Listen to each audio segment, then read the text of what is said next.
네, 식사하시고 바쁘실 텐데 이순환 관련해서 간략하게 OT를 좀 하고 또 이왕 전체적인 시간을 낸 김에 5개년 최신 판례를 같이 한번 빠르게 살펴보도록 하겠습니다. 일단 먼저 이순환 강의계획서 잠깐 먼저 볼까요? 이순환 강의계획서 보면은 8월 15일 월요일부터 8월 30일 화요일까지 이렇게 진행하도록 하겠습니다. 그래서 뭐 특별한 사정이 없는 한 뭐 보강 이런 건 없으니까 그렇게 알고 계시면 될 것 같고 좀 특이한 점이 3회차, 4회차 수업만 좀 오전에 진행하도록 하겠습니다. 송구스럽지만 그래가지고 네, 뭐 수요일 날은 조금 목요일 날도 다 외부 일정이 조금 있어가지고 죄송합니다. 또 양일만 그렇게 하겠습니다.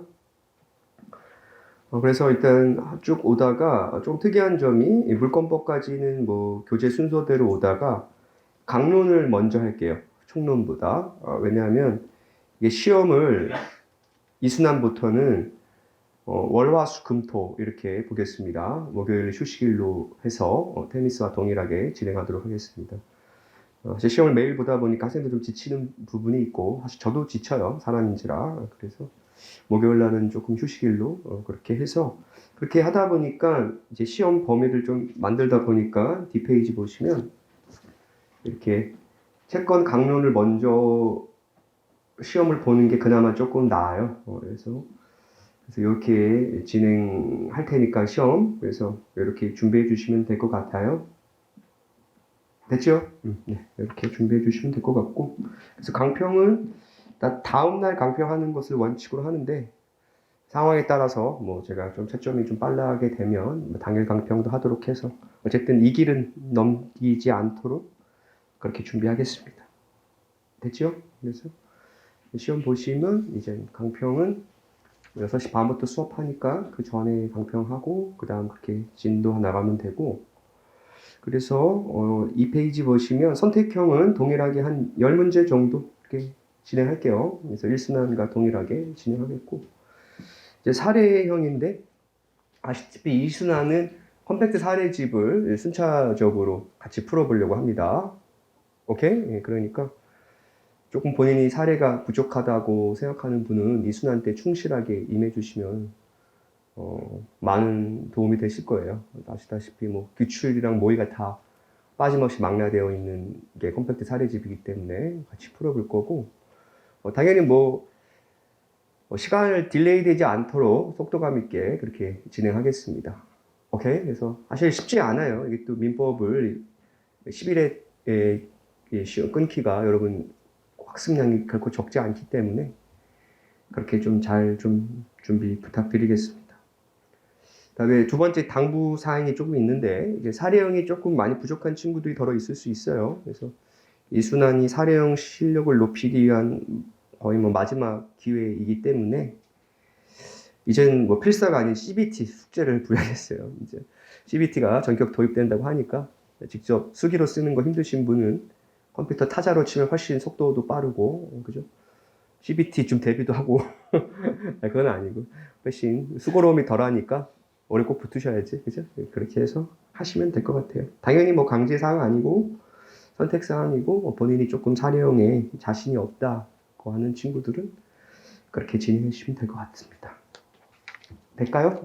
다음 이제 그 최신 판례 한번 볼까요? 여러분 이제 시험에 있어서 우리 변호사 시험에 있어서 최신 판례에는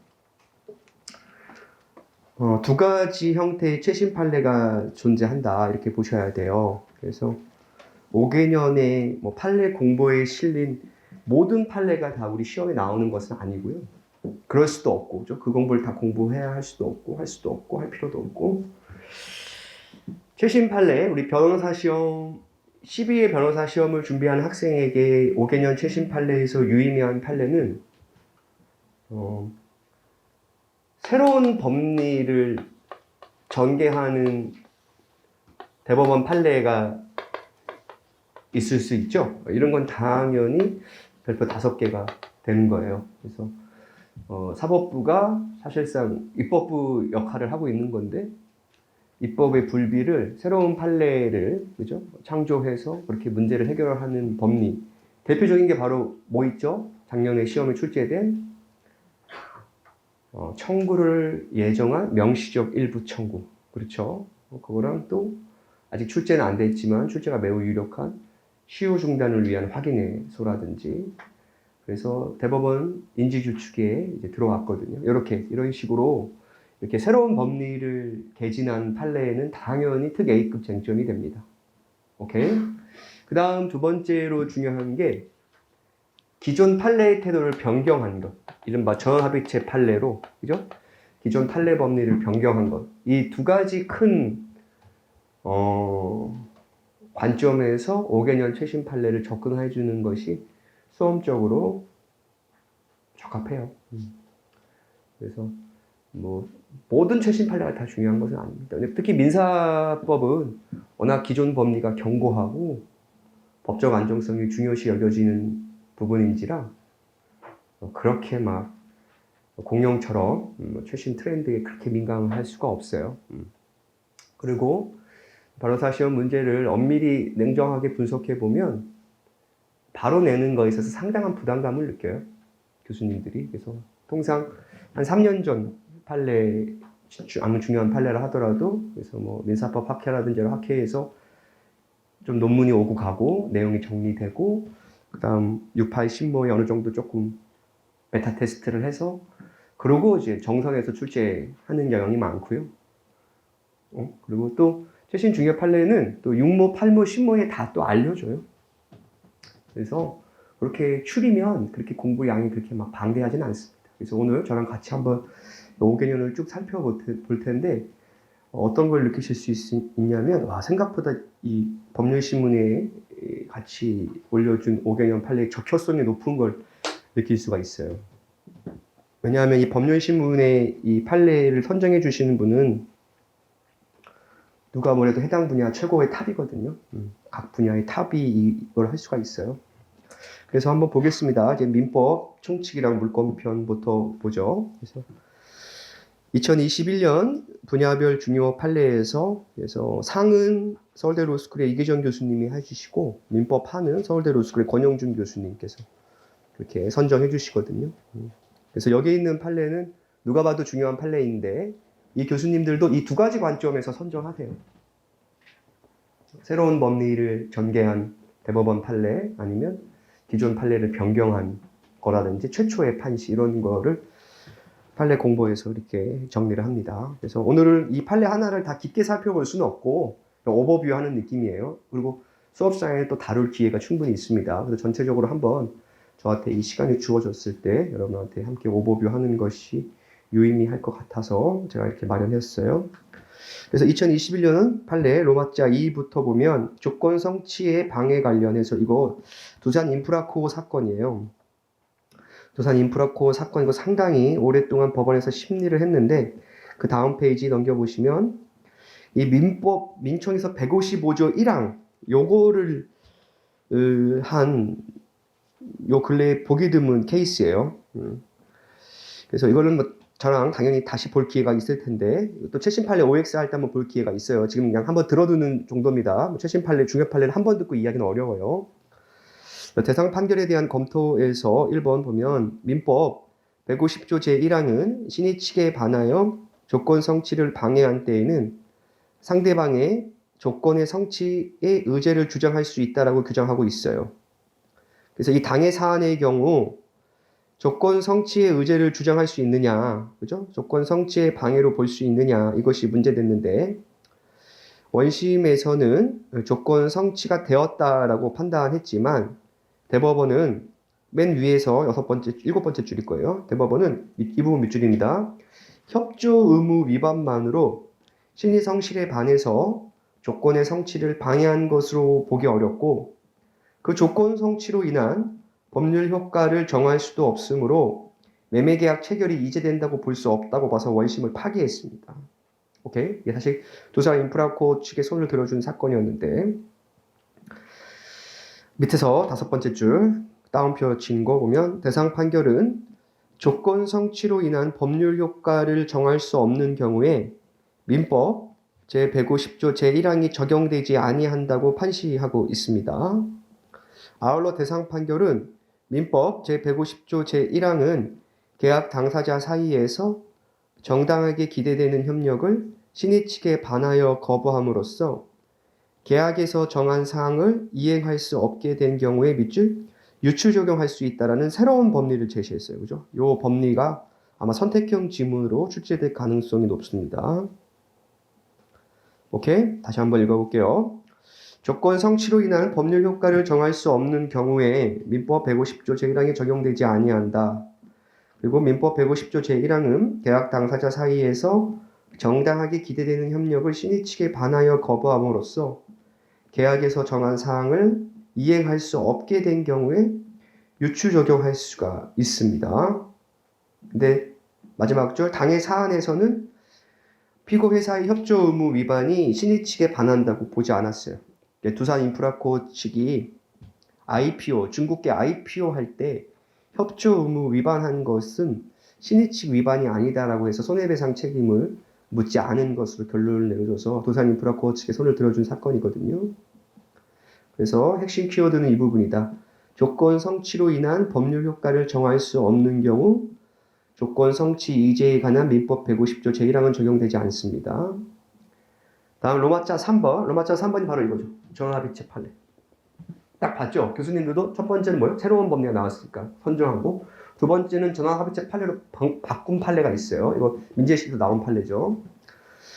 보험계약 무효로 인한 부당이득 반환 청구권의 소멸시효 요 사안인데, 사실 이거 거의 케바케예요, 솔직히 이거. 그래서 교수님도 다 비판하는데, 그냥 법원이 봐서 상고래의 신속성이 인정되면 5년으로 보고, 그렇지 않으면 10년으로 봅니다. 이거 올해 11회 변시 선택형 정답에 출제된 바 있죠.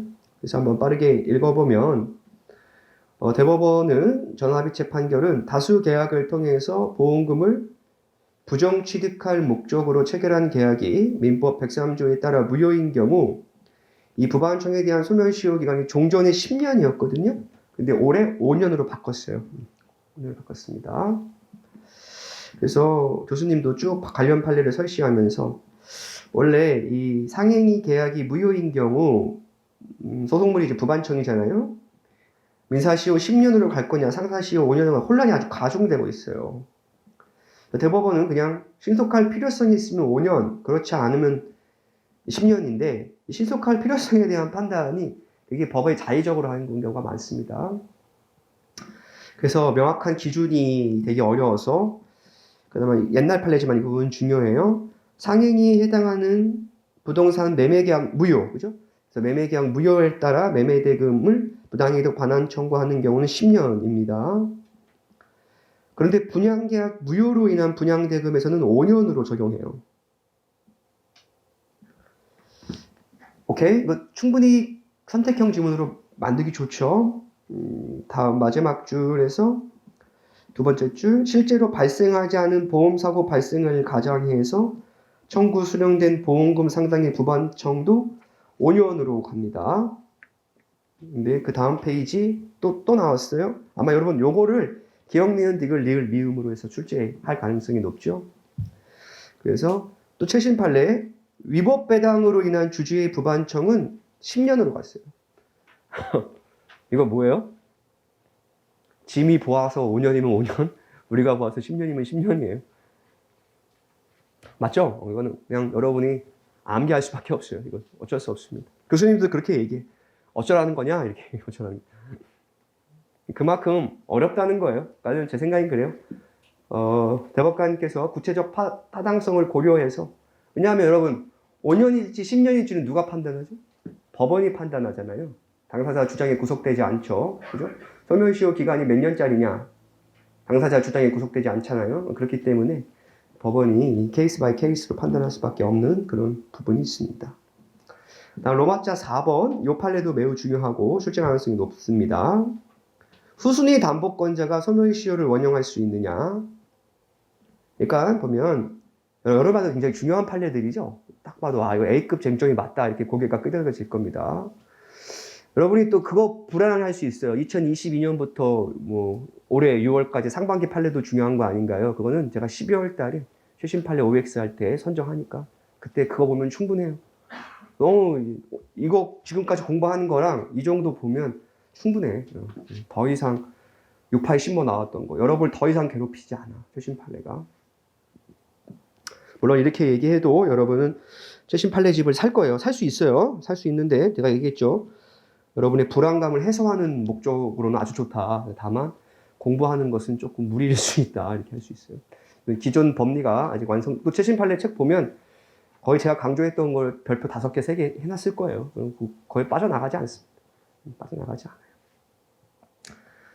물론 그렇게 해도 뭐 내 말 안 되고 너무 잘 알고 있지만 그래도 뭐 팩트는 그렇다 이거지. 그래서 보면 판결은 뭐 수험생 입장에서는 또 어쩔 수 없어요. 불안하니까 그 마음도 이해합니다.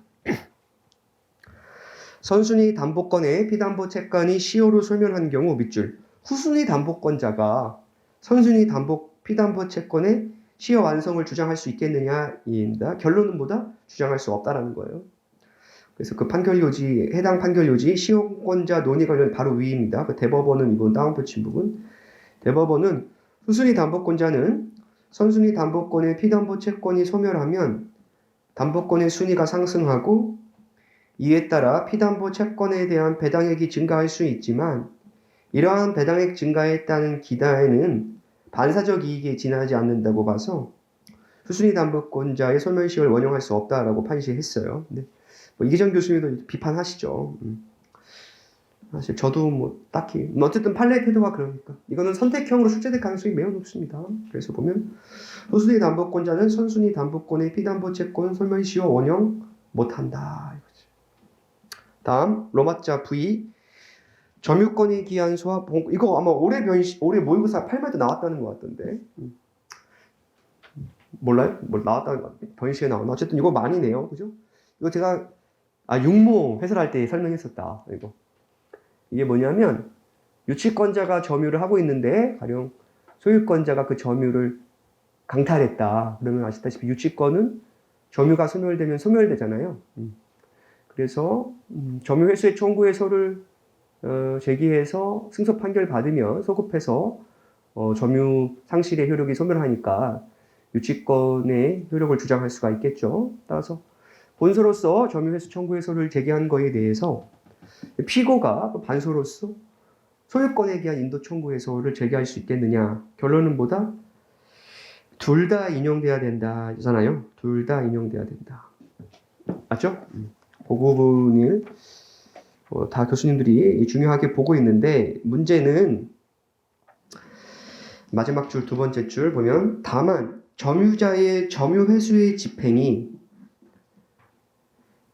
무의미한 점유 상태의 변경을 반복하는 것에 불과할 뿐 아무런 실익이 없거나 본권자로 하여금 점유 회수의 집행을 수인하도록 하는 것이 명백히 정의에 반하여 사회생활상 용인할 수 없다고 인정되는 경우 또는 점유자가 점유권에 기한 본소 승소 확정 판결을 장기간 강제 집행하지 않음으로써 본권자의 예비적 반소 승소 확정 판결까지 조건 불성취로 강제 집행에 나아갈 수 없게 되는 등 특별한 사정이 있다면 본권자는 점유자가 제기한 승소의 본소 확정 판결에 대해서 밑줄 청구 이의해소를 제기해서 강제 집행을 저지할 수 있다. 이렇게 집행력 디펜스 할 때 항상 제가 얘기했죠. 민사집행법 44조의 청구 이의해소를 제기합니다.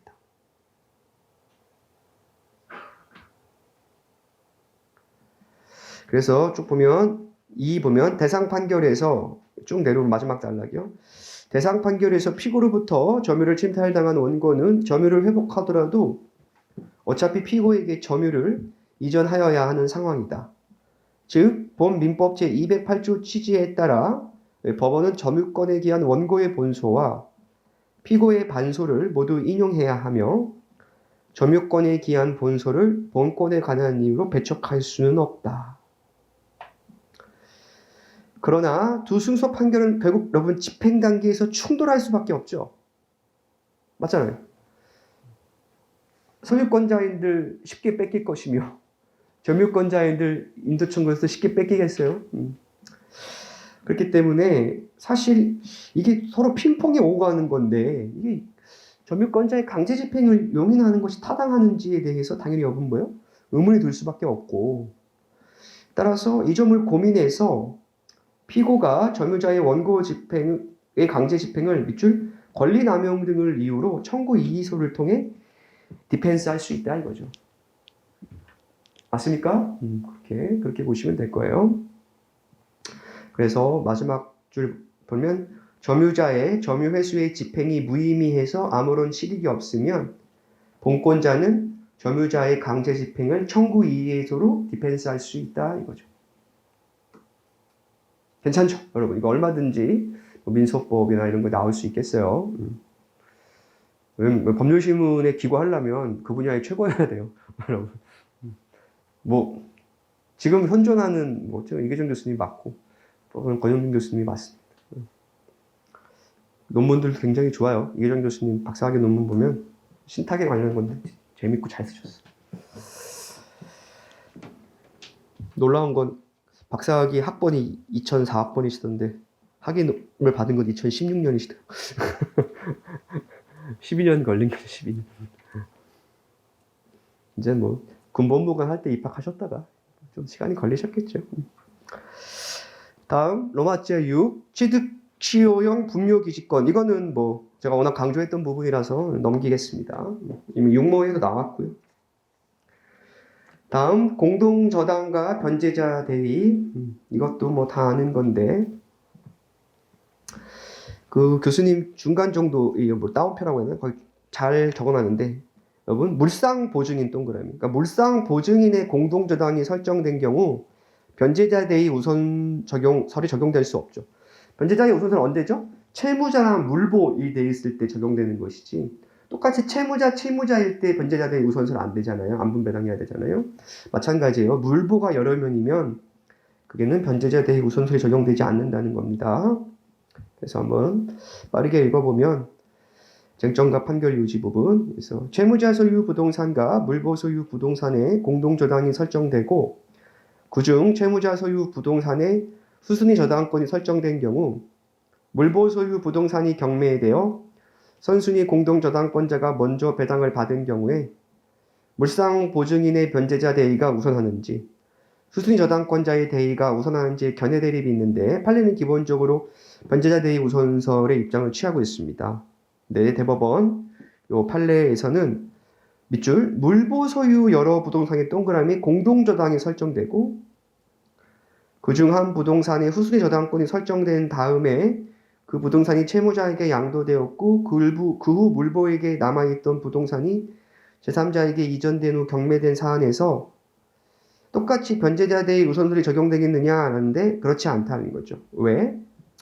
이 경우 물상보증인이 자신이 변제한 채권 전부에 대해 변제자 대위를 할 수 있다고 본다면 후순위 저당권자는 저당 부동산이 채무자에게 이전되었다는 우연한 사정으로 대위를 할 수 있는 지위를 박탈당하는 반면 물상보증인 또는 그로부터 부동산을 양수한 제3취득자는 뜻하지 않은 이익을 얻게 되어 부당하다는 이유로 변제자 대위 우선설이 적용되지 않는다는 입장을 취했습니다. 됐고 다음 2020년 중요별 판례 분석 보겠습니다. 2020년에서는 로마자 2번에 임원 인센티브에 관한 조합총회 결의안 신의칙인데 이거 그 사건이죠. 그 아크로비스타 맞나? 어쨌든 아리팝 어쨌든 그쪽에서 그 조합장님이 성과금으로 200억인가 뭐 받으셨을 거예요. 조합. 근데 너무 과다하다 해서 신의칙으로 무효로 본 사건입니다. 그래서 세 번째 줄 보면 조합 임원들에게 지급하기로 한 인센티브의 내용이 부당하게 과다하여 신의칙이나 형평의 관념에 반하다고 볼만한 특별한 사정이 있는 때에는 적당하다고 인정되는 범위를 벗어난 인센티브 지급에 대한 결의 부분은 효력이 없다라고 봐야 된다고 했죠. 이 정도 봤으면 됐고 다음 로마자 3번 통정허위 표시와 선의 이거 제가 엄청 강조했던 그 사건입니다. 기억나실 거예요. 그죠? 이해관계를 맺은 제3자에 포함되느냐 통정허위 표시 요거는 로마자 3번은 별표 5개겠죠. 100% 출제될 겁니다.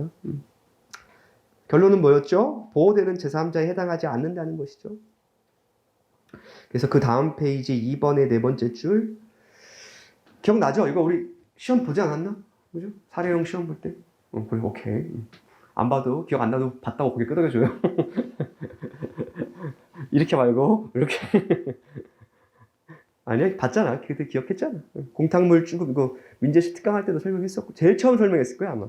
이거 첫날 첫 강의 제일 처음이었어요. 공탁물 주급 청원권이야 송호 그거 할 때 설명했었어요. 그래서 보면 나온다는 거죠. 근데 아직 우리 변시에 한 번도 안 나왔더라고. 이제 곧 나오겠죠. 네 번째 줄 2에 보면 을의 본등기라는 외관은 갑과 을이 통모하여 형성한 것이 아니고 을이 독자적으로 작출한 것이므로 을의 본등기가 선의 제3자에 대한 관계에서 유효할 수는 없다. 대상 판결은 이 점에 착안하여 을의 본등기를 무효로 보고 을로부터 순차로 이전 등기를 마친 원고도 소유권을 주장할 수 없으니까. 여러분 뭐였어요? 그때 기억나요? 피담보 채권의 소멸시효 완성을 주장할 수 없다라고 했잖아요. 그죠? 시효 완성의 원용이익을 주장할 수 없는 제3자에 해당한다. 그것까지 기억해 주셔야겠어요. 다음 로마자 4번. 이거는 이게 육모에 나왔지? 육모에 나왔어요. 육모 사례 나왔던가? 기억이 안 나네 이제. 일단 출제가 됐어. 로마자 4번 이미. 육모 선택에 나왔나 사례에 나왔나? 어쨌든 임차 목적물의 점유 육모 선택에 나왔다. 육모 선택에 나왔어. 여러분 나왔어요. 육모 선택에 나왔다. 올해 육모, 작년 육모 아니야. 올해 육모요. 올해 육모. 도달도 안 됐어. 도달도 안 됐어. 다들 웃으시네. 뭔가 멋쩍죠? 뭔가 부끄럽죠? 올해 육모에 이미 나왔어요. 보면 임차 목적물의 점유와 시효 중단해서 보면 주임법에 따른 임대차에서 임차인이 임대차 종료 후 동시에 항변권을 근거로 임차 목적물을 계속 점유하는 경우 보증금 반환 채권에 대한 시효가 결론은 뭐죠? 진행되지 않는다라고 하면서 했습니다. 이거 내가 사례로 만든 문제도 있어 이미. 그때도 근거로서 그죠? 1, 2, 3 해가지고 기억나죠? 내가 사실관계도 얘기해 줬잖아. 그게 종로구에 있는 한 빌라였어요. 근데 여성분이 보증금을 못 받아가지고 가재도구만을 남긴 채 친정 엄마를 통해서 가끔 엄마 들어가봐 하고 그랬던 거예요. 근데 여러분 그게 있어. 보증기간이 끝나도 점유를 하면 어떤 문제가 발생하죠? 부당이득 반환 청구권이 발생하고 보증금이 공제되는 문제가 발생해요. 그럼 한 푼도 못 받게 되잖아요. 맞죠? 그러니까 그 여성분은 어떤 걸 주장했겠어요? 나 점유 사용 안 했다. 사용을 안 했다.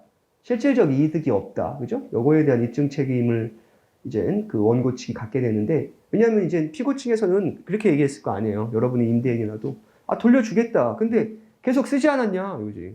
그러니까 그거 다 공제하면 줄 게 없다 이렇게 당연히 변호사 측이 여러분 당연히 그렇게 아니에요. 서울중앙지법 가서 이제 피고 측 가가지고 저희는 계속 점유를 했기 때문에 사용했다는 입장입니다. 그래가지고 그러면은 다 공제됐으니까 돌려줄 게 없는 바 기각돼야 된다는 주장을 그러면은 판사님께서 원고 측이 그럼 입증해야겠는데 얘기했죠. 원고 측이 정말 안 살았어요.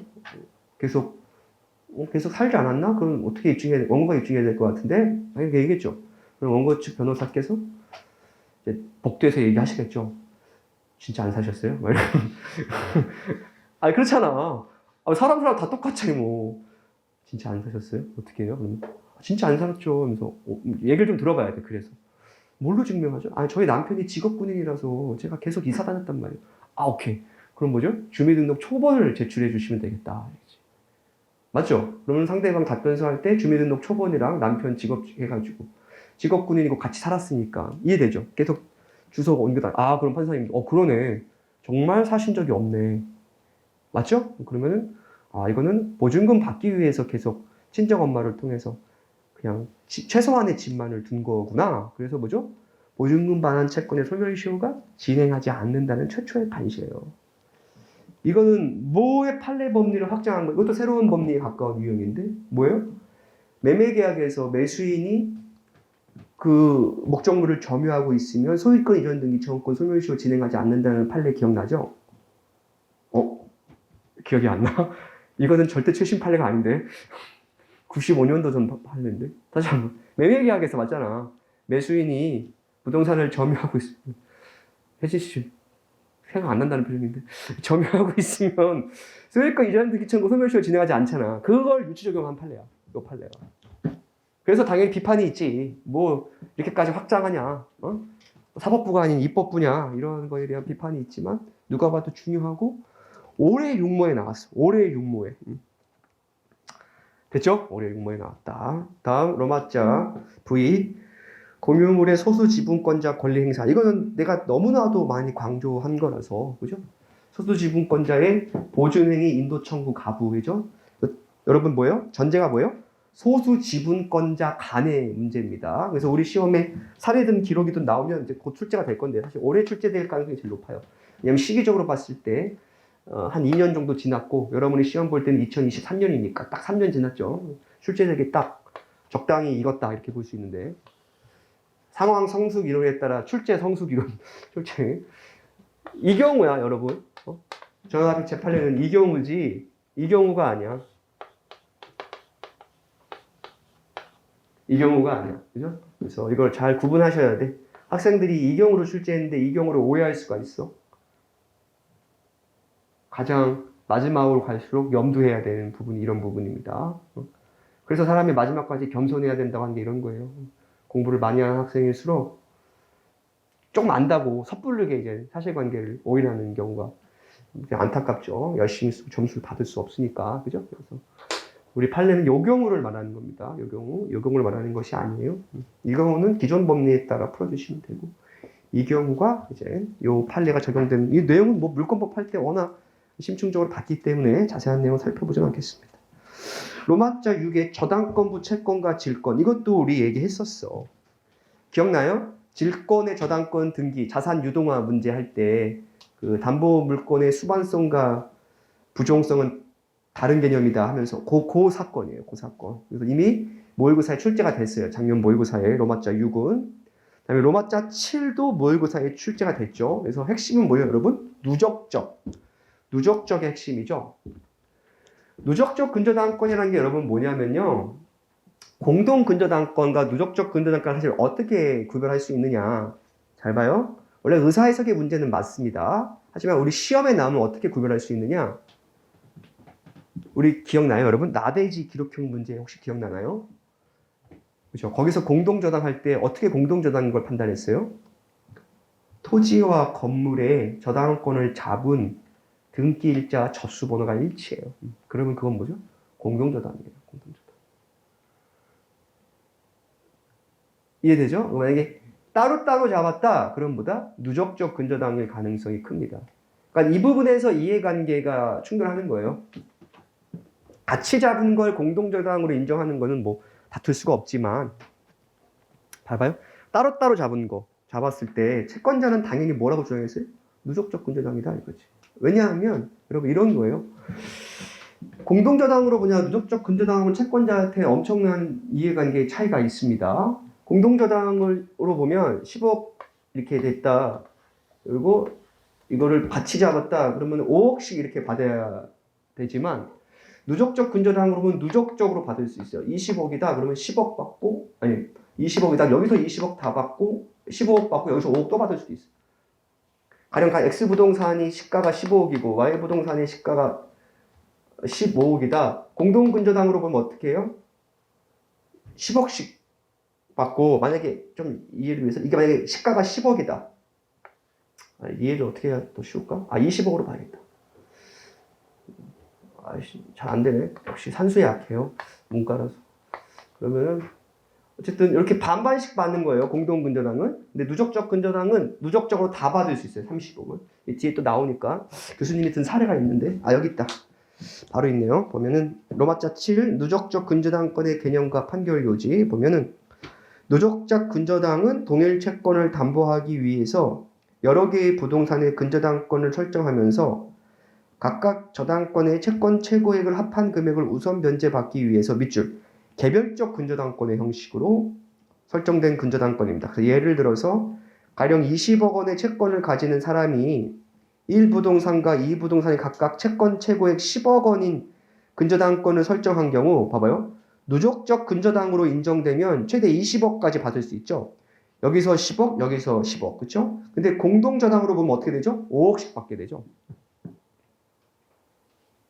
맞죠? 공동저당으로 5억씩 받아서 10억만 받을 수 있어요. 됐습니까? 따라서 여러분 채권자의 이해관계 플러스 그 다음 누구의 이해관계랑 직결되죠? 뒤에 후순위 근저당권자. 후순위 근저당권자에서는 뭘로 보는 게 더 좋아요? 공동근저당으로 보는 게 좋죠? 그래야 나한테 좀 국물이 떨어지잖아. 근데 누적적 근저당은 국물이 떨어지지 않죠. 그래서 이게 중요한 거예요.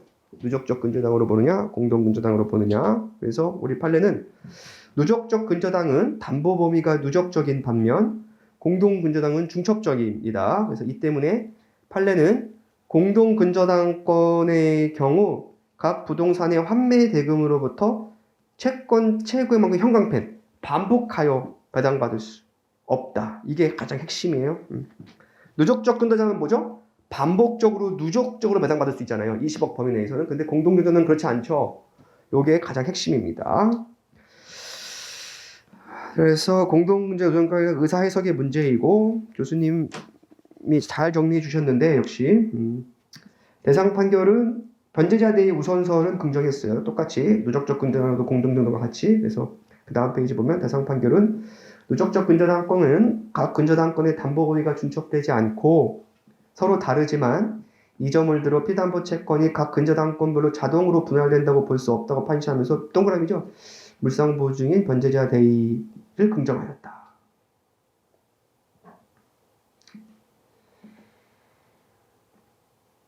그래서 참고 보면 1번이 참 좋은데 이거는 1번은 아예 명문의 규정에 박았어요. 누적적 근저당에 대해서. 우리가 이제 이것도 여러분 뭐예요? 여기에 가까워요. 여기. 입법 창조행위에 가까워. 왜냐면 지금 1번 아예 법률이 하는데 우린 입법이 안 되니까 어쩔 수 없이 법원이 이 법리를 새로 창조할 수밖에 없어요. 오케이? 다음 기타 중요 판결.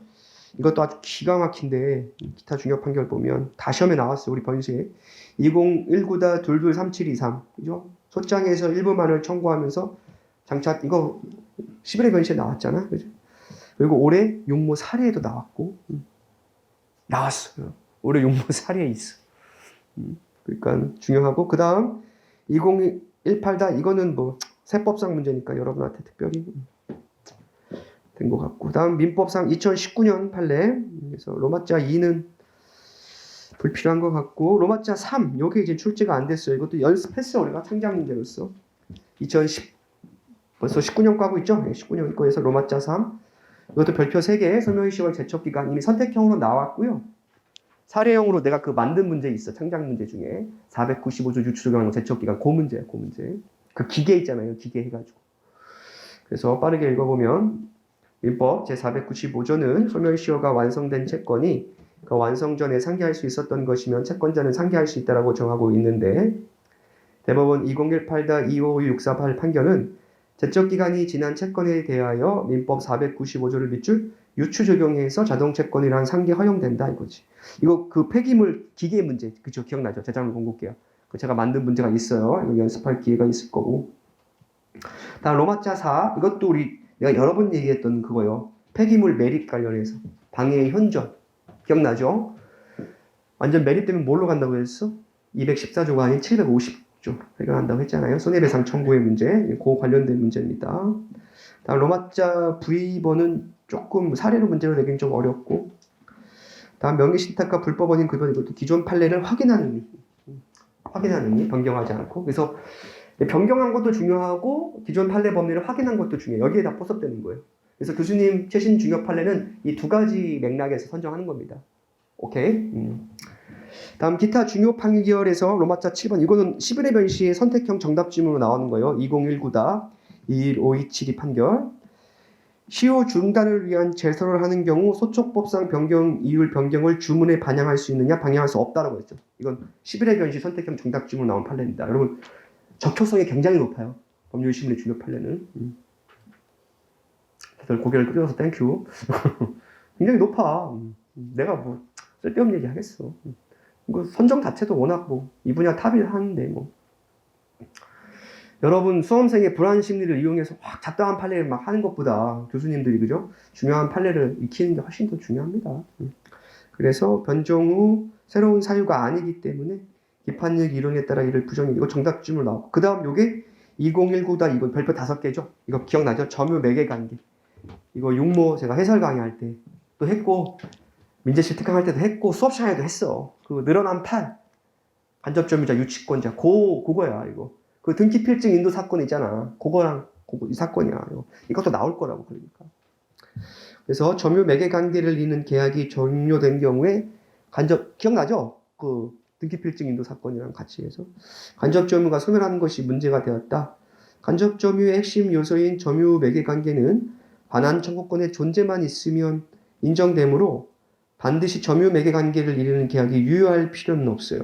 유효한 경우가 뭐였죠? 등기 필증 인도 사건이었고, 임대차 계약이 기간 만료 내지 연체 차임으로 해지된 경우가 종료된 경우가 바로 이 사건이었고, 굉장히 중요하다 했다. 하나의 그룹으로 판단해서 하라고 했던 그 사건입니다.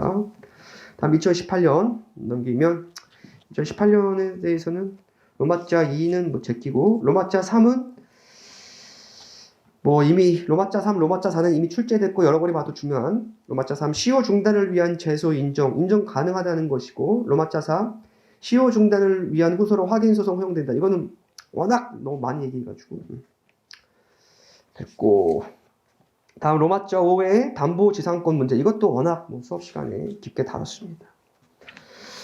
다음 구분소유 그 구분에 이건 됐고, 그 다음 로마자 7의 기타 중요 판례. 여기서 중요한 게 많은데 아주 문제 밭이에요. 로마자 7. 굉장히 적절성이 높죠. 여러분을 봐도 별표 5개짜리만 말씀하셔. 이 정도만 보면 돼요. 5개년 판례는. 만약에 이게 아닌 게 나와서 내가 너 때문에 떨어졌다 그러면 얘기하라고 얘기했죠. 그러면 내가 1년치 더 학원비 까실 거야. 정말 이것 왜 최신 판례 때문에 떨어졌다면, 근데 그럴 가능성은 내가 봤을 때 거의 없어요. 로마자 7번 정말로 딱 입증을 했어. 그래서 네가 가르쳐주지 않은 최신 판례를 내가 틀려서 떨어졌다. 그럼 내가 까실 거 학원비 뭐 원장님한테 얘기해야지. 원장님 저 반 부담하죠. 그 정도 우리 AS는 합시다. 막 이러면서 할 수 있죠. 뭐.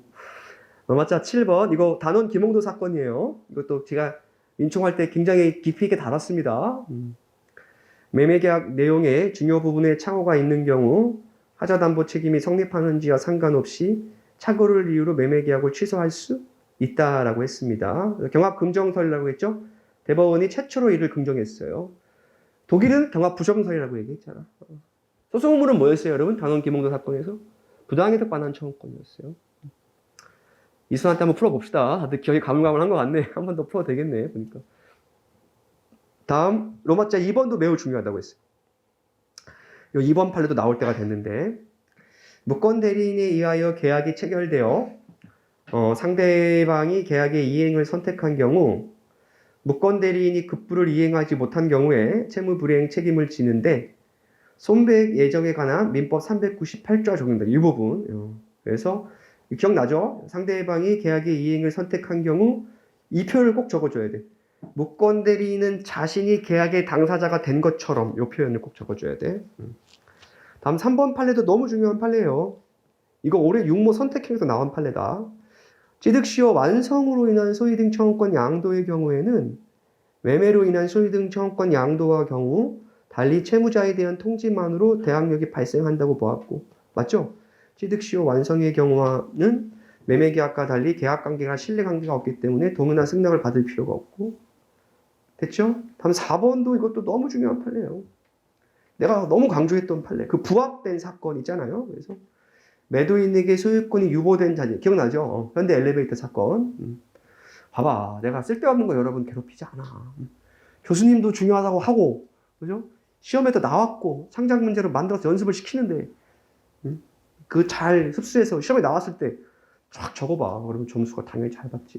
그래서 매도인에게 소유권이 유보된 자재가 본인에게 효력이 없는 계약에 기초하여 매도인으로부터 무권 대리인에게 이전되고 무권 대리인과 본인 사이에 이루어진 도급 계약의 이행으로 본인 소유 건물 건축에 사용되어 부합된 경우 밑줄이죠. 선의 무과실인 경우. 왜 그렇지? 기억나죠? 선의 취득과 마찬가지로 그 표현이에요. 선의취득과 마찬가지로 계약이 유효하고 다음 뭐지? 선의 무과실 이 두 가지. 왜? 선의취득의 요건이 여러분 뭐예요? 두 가지죠. 거래행위가 적법 유효하고 선의 무과실이죠. 이걸 충족하면 선의취득 법률상 원인이 있으니까 여러분 261조는 결국 뭘로 가요? 741로 가잖아. 법률상 원인이 있느냐 없느냐인데 그 법률상 원인이 뭐다? 선의취득이라는 거예요. 오케이? 그래서 교수님이 아주 정리를 잘해줬어요. 아주 역시 훌륭하다. 2017년 중요 판례 보겠습니다. 2017년에서는 볼만한 게 로마자 3. 이것도 근데 이미 여러 번 저랑 연습을 한 거라서 로마자 3. 다음 로마자 4는 변시에 바로 나왔죠. 10회 변시, 소송 탈퇴와 소멸시효 중단. 그죠? 탈퇴한 후 6개월 이내에 소를 제기하면 시효 중단 효력이 그대로 유지된다. 민법 170조 유치 적용한 요거 그죠? 10회 변시에 나왔죠. 분묘 기지권 문제는 뭐 시컨 얘기했고 다음 로마자 6에 20회당에서 공동저당의 우선 이건 반제자 대의 우선설에 따라 해결하니까 됐고 기타 중요 판례도 됐고 이젠 채권법 봅시다. 권영준 교수님께서 정리한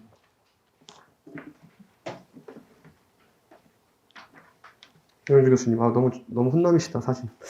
개인적으로 나도 이렇게 나이 먹고 이런 인상이었으면 좋겠는데 너무 꽃중년 느낌이신데 권영준 교수님이 그건데 뭐 학력고사 수석인가 뭐 이분도 수석의 아이콘이잖아요. 이거 다 가지신 거 아니에요 이거? 너무 인상이 너무 좋다. 남자를 좋아하네 미친놈. 너무 인상이 좋네요. 2021년 중요 판례 1번 이것도 반드시 출제될 거예요. 과실 후 공제 상계였는데 공제 후 과실 상계 방식으로 바꿨어요. 요거 전화비체 판례로.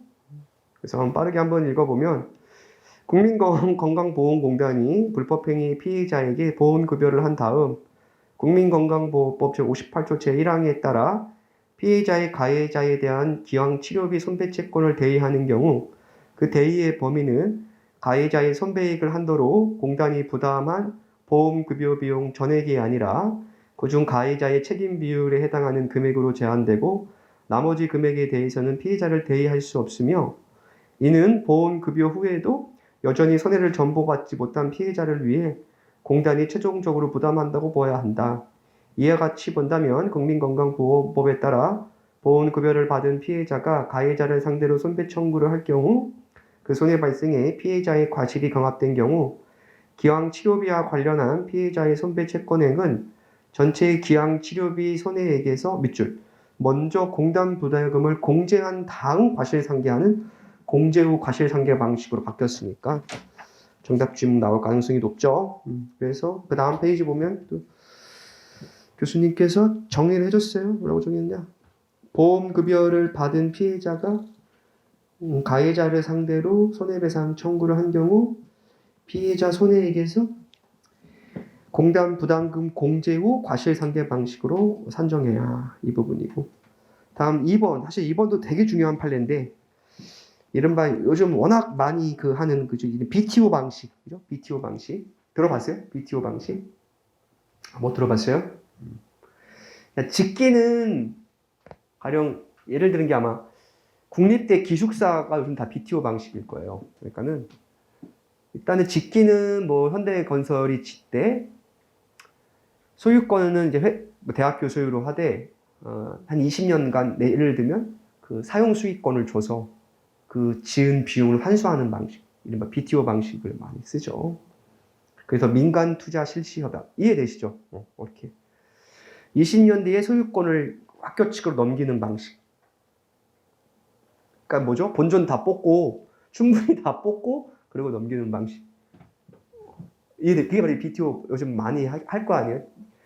그래서 이 BTO 방식 협약이 이 채무자회생법 소정의 쌍방 미이행 쌍무계약에 해당하느냐. 네, 마지막 줄. 여기 아마 선택형 지문만 보면 이게 되게 내용이 깊어요. 여러분 내용이 많이 깊은데 핵심 우리 시험에 나올 부분은 마지막 정도 같은데 그 파산 관제인에게 해지권이 인정되지 않는다. 요게 아마 좀 왜냐면 원심은 해지권이 인정된다고 봤는데 대법원은 해지권이 인정되지 않는다라고 봤거든요. 일단 요 정도만 봅시다. 너무 깊게 보면 좀 도움도 안 되고 별로 시험에 그렇게 깊게 나올 것 같진 않고 논문으로 쓰면 굉장히 재밌는 주제예요. 이 부분. 다음 3번.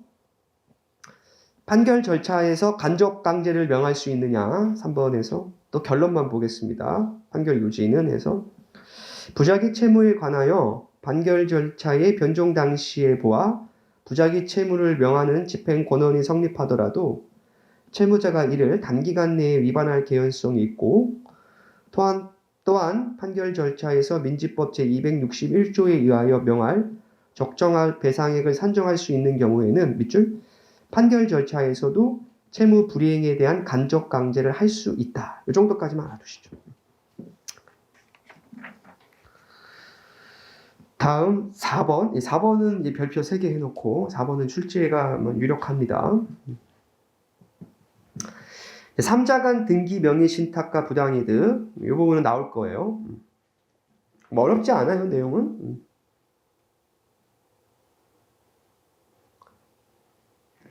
3자간 등기 명의 신탁에서 명의 수탁자의 임의 처분 또는 강제 수용이나 공공용지 협의 취득을 원인으로 제3자 명의로 이전 등기가 맞춰진 경우 특별한 사정이 없는, 그러니까 중생등 말하는 거죠. 한번 그림을 잠깐 그려볼까요?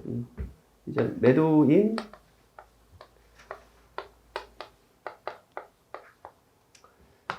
매수인이자 이제 신탁자죠.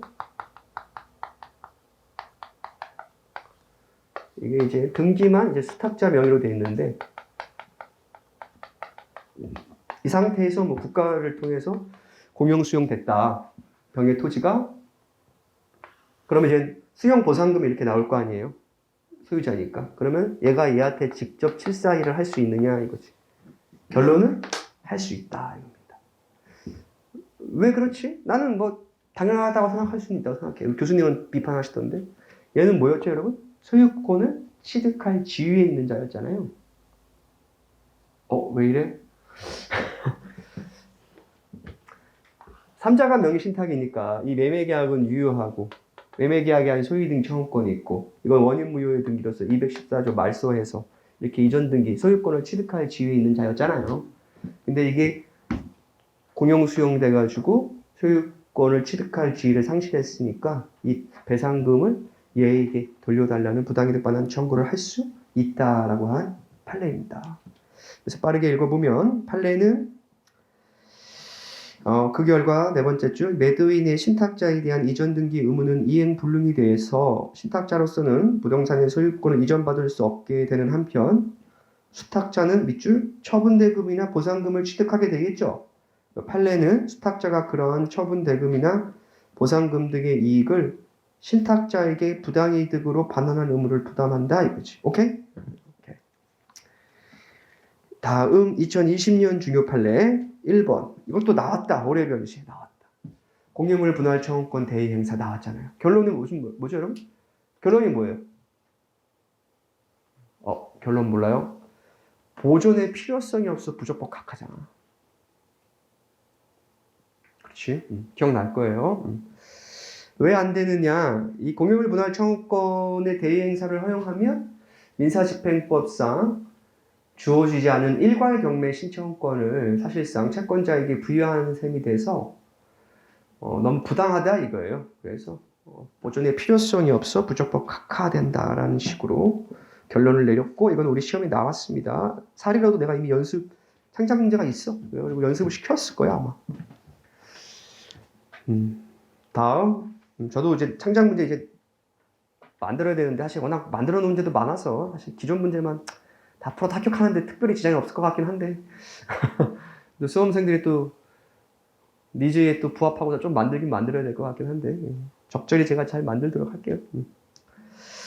다음 2번 집합건물 공용 부분에 대한 부반청 판결 요지만 보겠습니다. 당연히 부당이득 반환 의무가 있지. 판결 요지 보면 구분 소유자 중 일부가 정당한 권한 없이 집합건물의 복도 계단 등과 같은 공용 부분을 배타적으로 점유 사용함으로써 이익을 얻고 그로 인하여 다른 구분 소유자들이 해당 공용 부분을 사용할 수 없게 되었다면 공용 부분을 무단 점유한 구분 소유자는 특별한 사정이 없는 한 해당 공유 부분을 점유 사용함으로써 얻은 부당이득 반환 의무가 있다 이거지. 너무 당연한 거죠. 이게 그냥 주로 상가에서 그런 경우가 많죠. 상가에서 복도 같은 것까지 확장해가지고 자기 것처럼 쓸 때 이젠 분쟁이 있을 수 있잖아요. 야, 너 그거 복도 저기 계단은 공용인데 왜 너 혼자 독점해서 쓰냐? 그러면 부당이득 반환 의무가 있다라고 했던 사건이고 3번, 4번은 제끼겠습니다. 우리 시험이 내기 좀 어려운 부분이고 5번은 잠깐 빠르게 보면 이제 사정 변경에 의한 임대차 계약 해지를 인정한 최초의 판시래요. 요게 교수님께서 보면 뭐 사실관계 어렵지 않습니다. 원고는 주택 건설 사업에 필요한 견본 주택을 뭐라고 하죠? 모델하우스, 그죠? 모델하우스, 그죠? 모델하우스 건축을 위해 피고로부터 토지를 임차했습니다. 특약사항으로 견본주택 건축이 임대차 목적이라는 점, 피고는 인허가 관련한 서류를 제공한다는 점이 포함되어 있었는데 견본주택 건축 신고가 반려되어서 견본주택 건축이 어려워졌어요. 그러자 원고가 사정 변경에 의한 해지를 주장하면서 이미 지급한 보증금 및 1년치 차임의 반환을 구했습니다. 이해되시죠? 이때 인정해 줬어요. 판례가. 그래서 대법원은 거의 사실 사전 변경에 의한 해지 거의 인정 잘 안 해줄 거 아니에요. 그죠? 근데 이 경우는 인정해 줬는데 보면 계약 성립의 기초가 된 사정이 현저히 변경되고 당사자가 계약의 성립 당시에 이를 예견할 수 없었으며 그로 인하여 계약을 그대로 유지하는 것이 당사자의 이해에 중대한 불균형을 초래하거나 계약을 체결한 목적을 달성할 수 없는 경우에는 계약 준수 원칙의 예외로서 사정 변경을 이유로 계약을 해제하거나 해지할 수 있다는 종래의 법리를 재확인한 뒤 사정 변경을 이유로 한 계약 해지를 인정한 원심 판례를 그대로 인정해. 분석 보시면 대상 판결은 공식으로 간행된 판결 중에서 고유한 의미의 사정 변경 원칙을 실제로 적용해서 밑줄 계약 해지를 인정한 최초의 판결이니까 출제될 만하죠? 사실관계 그대로. 뭐든지 좀 최초는 의미가 있잖아. 2019년 1번에서는 이것도 이미 나왔죠. 65세로 바뀌었죠. 이제 계산할 때. 다음 2번은 뭐 조금 우리 변시 시험에 적합하다고 보이지 않고 3번도 뭐 그렇고 4번은 제가 만든 문제가 있어요. 4번은 그래서 한번 연습할 기회가 있을 텐데 사실관계만 빠르게 보면 저도 진짜 징하게 만들었어요. 사실 만든 문제가 있어요. 이거는 문제 풀면서 연습하면 돼. 보면 A 의사는 원고에게 피고에게 가지는 장래 급여 채권을 양도하면서 피고에게 그 사실을 통지했어요. 이게 어떤 거냐면 이제 은행 제가 있잖아. 이제 병원 개업하면 제가 얘기했잖아. 그 돈이 많이 필요하잖아요. 그러면 이제 뭐 신용대출 받고 뭐 해도 한계가 있어요. 그죠? 그러면은 어떻게 하냐면 이제 이게 병원이다. 그러면은 아시다시피 공단에 이제 매일 이제 의료비 채권을 청구할 수 있잖아요. 우리 의료비 영수증 보시면 자세히 보시지 않았겠지만 가령 병원비로 10,000원을 냈다. 그럼 의료비 보험공단에 20,000원을 청구할 수 있단 말이에요. 그렇게 국가가 의료보험 보존해 준단 말이야. 그래서 다달에 의료보험료 내는 게 그런 의미잖아요. 그러니까 병원 측이 매달에 이 채권이 생길 거 아니에요. 그래서 이 채권을 이른바 양도담, 채권을 미리 넘기는 거예요. 그래서 은행한테 이거를 담보로 해서 돈을 빌렸어요. 이해됐습니까? 그러면서 이 채권을 병원에 이 사람한테 양도한다는 통지를 했고 얘가 승낙을 한 거죠. 됐어요? 이 승낙이 뭐냐? 이 일을 유보한 승낙이냐 유보하지 않은 승낙이냐가 문제된 거예요. 왜냐하면 이제 이 채권을 양도받은 은행은 이 병원이 제대로 폐업 신고하고 제대로 돈을 이제 지급이 안 되니까 이게 양수금 청구했을 거 아닙니까? 그러자 공단은 이 병원한테 750조인가요? 불법행위 손해배상 채권이 있어가지고 이걸로 상계를 주장한 거예요. 그죠? 가능하잖아요. 채권 양도 이전부터 존재하고 있었던 채권이니까 상계할 수 있었을 거 아니에요? 그러니까 핵심은 이거였다고요. 과연 공단이 이 유보한 승낙이면 상계가 가능한데 이 유보하지 않고 한 승낙은 상대할 수가 없잖아. 맞죠? 그래서 이게 쟁점이 돼서 대법원까지 갔는데 결론은 어디로 갔냐? 상대할 수 있다고 갔습니다.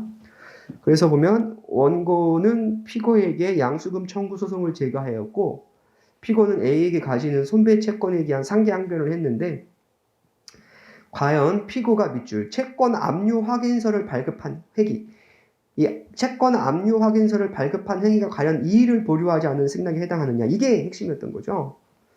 근데 대법원은 뭐다? 이 정도만으로는 이의를 보류하지 않은 승낙으로 보기 어렵다. 다음 5번 배당 미이의와 부당이득 반환 청구 이거는 작년 모의고사에 기록형에 나왔어요. 이거 내가 주말 특강할 때도 출제했던 문제예요. 기억이 안 날 수 있겠지만 배당 미이의와 부당이득 반환 청구 이거는 이미 출제가 됐습니다. 그래서 핵심은 뭐냐? 부동산 경매 절차에서 일방 채권자인 원고가 밑줄 배당 기일에 출석해서 배당 요구는 하는 거예요. 그죠? 배당 요구를 했는데 다른 사람이 배당 받는 거에 배당 이의를 하지 않은 다음에 훗날 부당이득 반환 청구에서 제기할 수 있겠느냐? 결론적으로 할 수 있다라는 거죠. 이거 작년 8모인가 출제됐었어. 신모가 8모야 기록형. 신모야? 육모야 육모? 육모? 어쨌든 작년 모의고사에 나왔던 문제예요.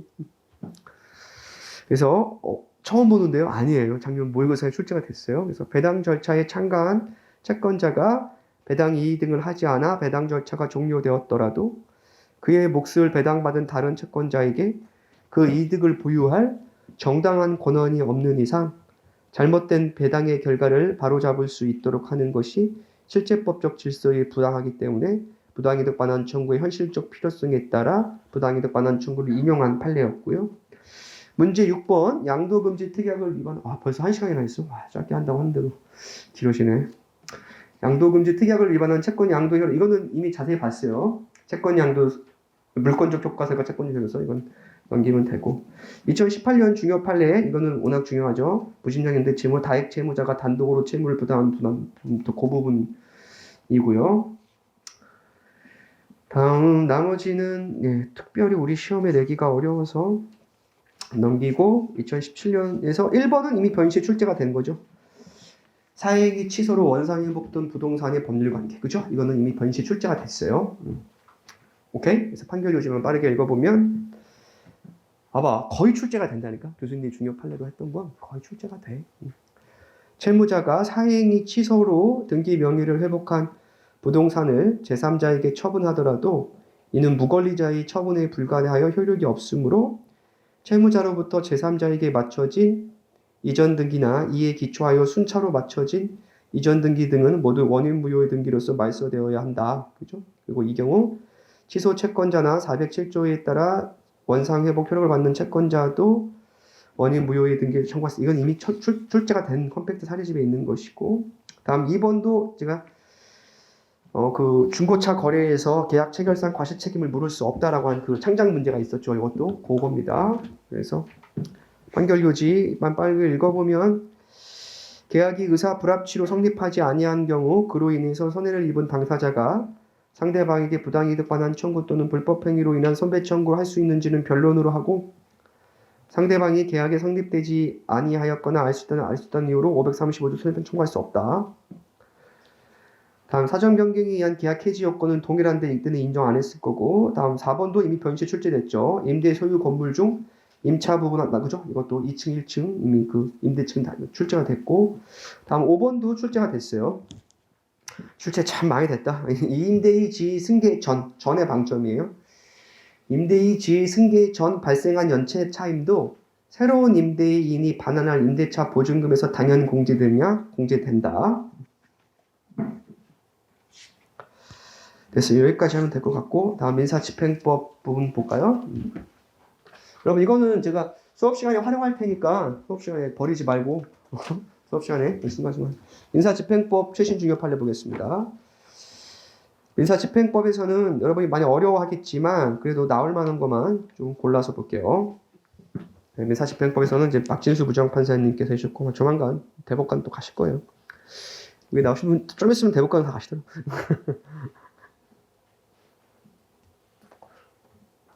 법률신문에 이렇게 했다. 좀 있으면 간다 이거. 아니면 뭐 로스쿨로 옮겨던가 자리를. 이게 좀 재밌는데 전속관할 두 개가 부딪혔어요. 이게 1번 문제가. 그래서 보면 전속관할 두 개가 부딪혔을 경우 어떻게 해결할 것이냐에 관한 문제거든요. 그래서 그 다음 단락 보면 그 다음 페이지 한 5번째 줄 전속 관할에 관한 규정이 상호 충돌할 경우 어떻게 해결할 거냐 해서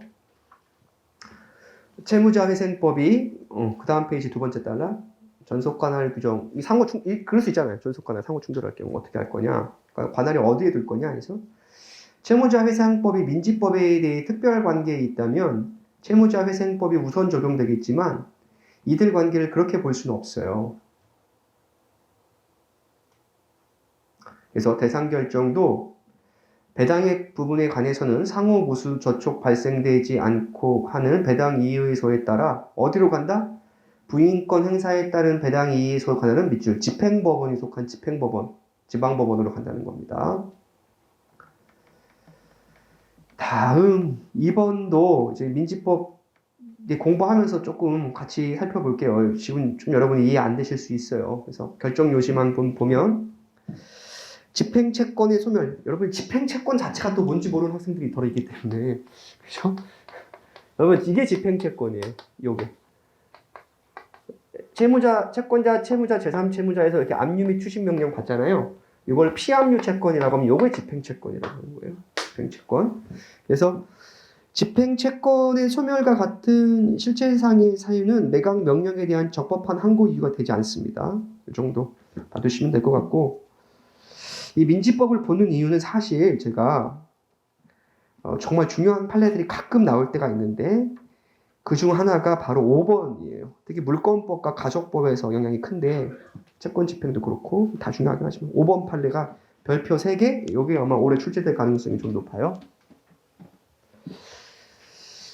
5번 2021년 9월 15일 선고 2011-224446 판결 요거 보면 상속 채권자가 상속인을 상대로 받은 가압류 결정의 효력이 해당 상속인의 상속 포기로 소급하여 소멸하느냐 봐봐 소멸한다가 원심이고 소멸하지 않는다가 대법원이야. 그럼보다 효력이 유효하다. 이게 시험에 나올 가능성이 높아. 별표 3개 해놓고 이건 나올 가능성이 높아.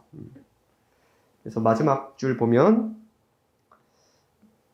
민사집행법은 민법 할 때 하는 게 좋은 것 같아. 내가 여러 가지 해봤는데.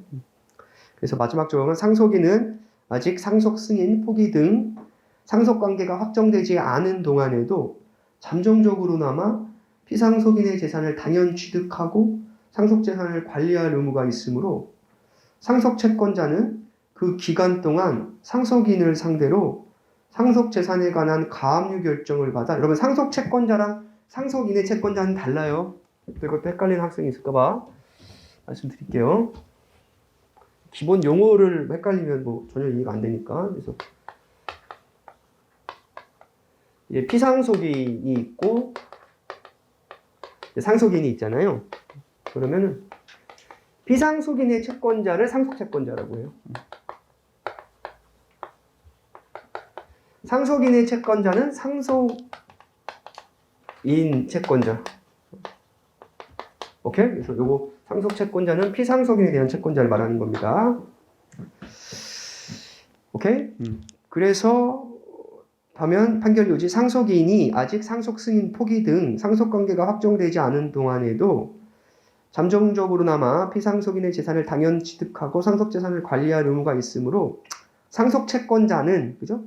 그 기간 동안 봐봐 상속인 얘를 상대로 상속재산에 관한 가압류 결정을 받아 이를 집행할 수 있고 근데 만약 상속인이 상속을 포기했어. 그럴 수 있잖아. 상속인을 포기하면 뭐 그 밑에 직계 비속인 병의 상속인이 될 수가 있잖아요. 본인 상속에 따라. 상속 포기는 본인 상속 사유잖아요. 그 경우에 어떻게 될 거냐. 여기서 보면 상속의 지위를 소급하여 상실하도 형광패 이미 발생한 가압류 효력의 영향이 없으므로 이게 핵심이에요. 대법원과 원심이 다른 부분입니다. 이미 발생한 가압류 효력의 영향이 없으므로 상속채권자는 종국적으로 상속인이 된 사람에게 가압류권 채권자로서 적법하게 배당받을 수 있어요. 근데 사안에서 보면 원심은 뭐다? 가압류가 무효로 받거든요. 요게 출제 가능성이 매우 높은 판례로 보여집니다. 뭐 바로는 안 나올 수 있지만 아마 하루 건너 나올 거예요. 안 내기가 어렵습니다. 이건. 6번에서는 문제 6번도 굉장히 실무에서 유의미한 판례인데요. 경매 신청인이 경매를 위해서 상속인을 대의해서 상속 등기를 마친 경우 그 지출 비용이 집행 비용이냐? 왜냐하면 여러분 집행 비용이면 경매 절차에서 거의 최선순위예요.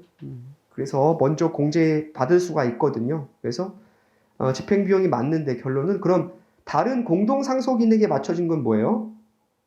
그거는 집행 비용이 아니에요. 그게 마지막 줄입니다. 보면 밑에 세 번째 줄 다만 해가지고 공동 상속인 중 1인에 대한 일반 채권자가 부득이 공동 상속인 전원에 대해 대의 상속 등기를 마친 경우 왜냐면 왜 이런 경우를 하냐면요. 여러분 봐봐요. 여러분이 상속인의 채권자고 이게 아버지로부터 물려받았는데 상속 등기를 격려하지 않아. 그럼 집행에 어려움이 있잖아요. 그러니까 어찌죠? 대의해서 상속 등기를 하는 거예요. 이 과정에서 당연히 공동 상속인도 있을 수 있잖아요. 그럼 같이 이제 지분 3분의 1씩 될 거 아니야. 그럼 얘로 마친 요 비용은 집행 비용으로 받으면 되는데 얘들한테 마친 비용은 741 사무관리로 가. 사무관리. 오시락으로 간다고. 그래서 교수님 사무관리는 741이 아니다. 739다. 739로 간다고. 739. 사무관리가 아마 시험에 나오면 선택형 지문으로 나올 수 있어요. 요 지문이. 그래서 아마 이미 나왔었을 것 같기도 하고. 그래서 사무관리에 관한 규정을 준용해서 별도로 등기비용 상환 청구가 가능하다. 다음 2020년 중요 판례는 1번. 여기서도 나오잖아. 누적적 근저당 관리. 이게 얼마나 중요한지 알겠죠? 누적적 근저당이. 이게 다들 인물들이 좋네. 2020년 그죠? 1번. 대법관도 인물 보고 뽑나? 됐고 다음에 4번 판례 중요합니다. 2020년 중요 판례 4번 판례. 채권 압류 당시 피압류 채권이 부존. 이것도 굉장히 중요해요. 제가 일선한테 엄청 강조했는데 여러분 기억이 안 날 수 있는데 잘 봐요. 채권 집행 소멸시효 파트에서 매우 중요한데 잘 봐. 채권 압류 당시 이 피압류 채권이 부존재한 경우 여기에 이렇게 이루어진 경우 있을 수 있잖아요. 이게 주로 은행이 많은데 가령 우리은행이다. 자, 이 사람한테 돈을 빌려준 게 1억이에요. 그래가지고 이 사람이 우리은행에 예금 채권이 있다고 하니까 우리은행에 이제 압류 및 추심 명령을 했는데 이게 실제로 뭐 은행 계좌를 개설한 적이 없어요. 부존재해요. 그럼 요 1억 원 채권에 대한 소멸시효 중단의 효과는 언제 발생하겠느냐에 관한 문제예요. 그게 바로 2020-2396001 판례인데 보면 판결 요지 채권의 압류는 집행채권 소멸시효를 중단시킨 효력이 있죠. 당연하죠. 민법 168조 2항에 따라 권리를 행사한 거니까. 근데 압류할 당시 피압류 채권이 이미 소멸해서 부존재하는 경우에도 밑줄 집행채권에 대한 권리 행사로 볼 수 있어서 그 압류 집행으로서 집행채권의 소멸시효는 중단돼요. 다만 봐봐. 요 압류의 대상이 존재하지 않아. 그래가지고 압류 명령이 제3채무자에게 송달되더라도 민지법의 압류의 효력은 발생하지 않고 특별한 사정이 없는 한 후속 집행 절차를 집행할 수 없어 형광펜 채권 압류에 따른 집행 절차가 바로 종료하기 때문에 집행채권의 소멸시효는 바로 그때 정확히 그 다음 날부터 진행해요. 그래서 잘 봐요. 여기에 만약에 2017년 11월 10일 도착했다. 우리은행에 그럼 요 소멸시효는 11월 11일부터 진행하는 거예요. 여기에 출제될 가능성이 조금 있어요. 됐고 이거 내가 만든 문제가 있으니까 또 틀려가면서 배우면 됩니다. 2019년 중요 판례는 넘길게요. 굳이 우리 시험에 나올 만한 게 4번 또 민법이랑 또 겹쳐. 배당 이의하지 않은 채권자의 부관청. 봤죠? 여러분 신기하죠? 이렇게 민법과 민지법의 중요 판례가 겹치는 걸 시험 문제 내는 거예요. 순수 민지법 문제를 내기는 부담스러워요. 근데 민법의 중요 판례이기도 하면서 민지법의 중요 판례라면 당연히 출제할 수 있죠. 왜? 변호사 시험 성격에 딱 떨어지거든요. 실무가를 뽑는. 그래서 4번은 아까 봤던 판례고, 다음은 그냥 뭐 너무 집행법적 내용이라 설명해줘도 여러분이 너무 어렵기만 하고, 2018년 중요 판례에서 우리 변호사 시험에 좀 나올 만한 것들은 뭐 넘길게요. 이거는 또 제가 또 다룰 기회가 있어요. 3번 정도가 그러면 좀 나올 가능성이 좀 있는데요. 3번 정도 표시해 놓고, 이것도 얘기한 적이 있어. 여러분이 기억을 못할 뿐이지. 문제 풀 때 틀리면 또 이걸 할 때가 있습니다.